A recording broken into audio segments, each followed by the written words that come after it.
How great is it to live in such a blessed nation? For those of you who don't know me, I'm going to just kind of talk a little personally about why I'm so big on faith and freedom. You know, I came from a home that was riddled with drug abuse and substance addiction.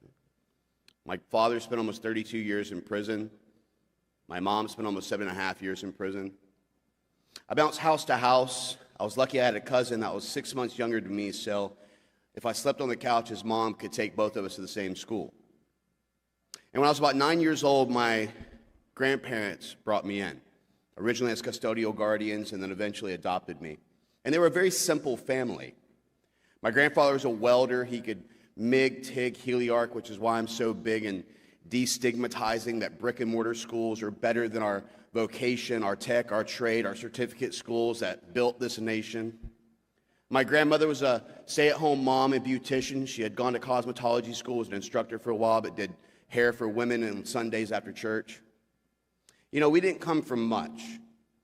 Just a simple Central Florida family that, you know, it was cheaper for us to go to a yard sale and buy a $100 deep freeze for us to hunt and fish to fill than to be able to go to Publix or Winn-Dixie to be able to try and buy the meats that was necessary. But the one thing we had was faith. The one thing that we understood was that this great nation's afforded us opportunities that would otherwise not be provided. You know, I went on to serve proudly as a U.S. Army combat veteran in the 82nd Airborne Division. Thank you.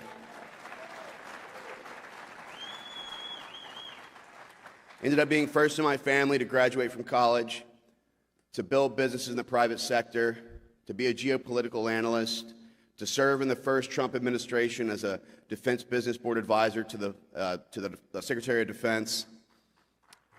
President Trump deserves those applauses, I can tell you. And then eventually run and be a member of Congress. You know, I'm the only member of Congress in the House and Senate who donates 100% of my salary to a woman, child, and veteran charity in my district. I don't believe in buying, selling, and trading stocks when you can actually try and enrich yourself, and it should be about public service.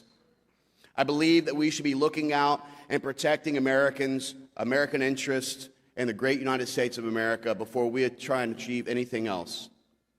We should be providing for our veterans and our armed services before we do that for illegals and criminals who violate our laws.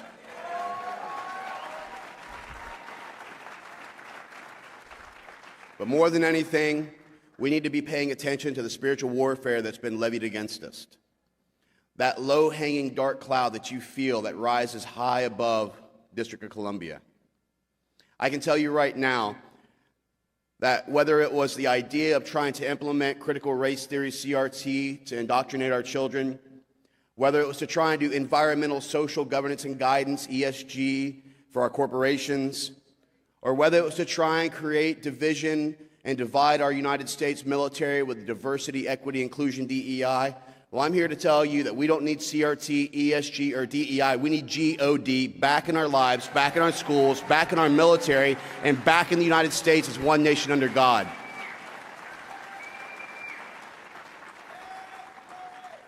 This nation was founded upon our Christian Judeo beliefs, and for those who want to destroy that, we have to stand strong, side to side, shoulder to shoulder, more than ever. We are living in the days of revelations, as my grandfather tells me, where in the end of days, what is right will be wrong, and what is wrong will be right. We can't even tell which bathroom to walk in anymore.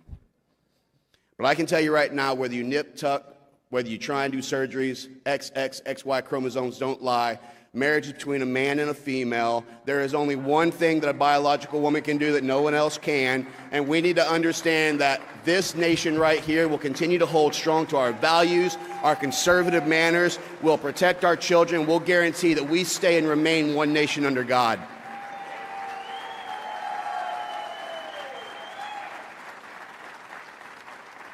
This nation's given me opportunities that you would never find anywhere else on earth.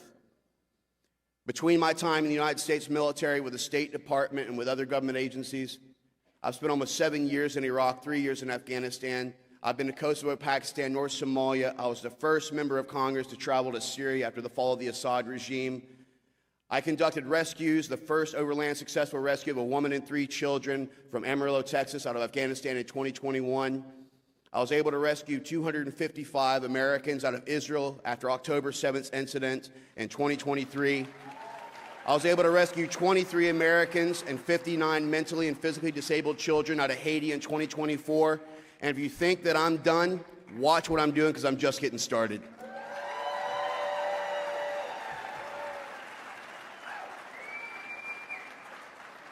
So let us stay strong in our convictions. Let us not be persuaded to try and back down. Don't let our voices get silenced. Understand that faith is above all, and that this nation is worth fighting for. The sacrifices that have been made to try and keep us free, the men and women who proudly wear their uniforms. And I'll tell you, they don't deserve 1 day for Armed Services Day, 1 day for Memorial Day, 1 day for Veterans Day, while sexual preference gets an entire month. I think that we need to be honoring our men and women. We need to honor our veterans. We need to honor our fallen every single day, because that's what keeps us free. That's what's allowing us to say our faith.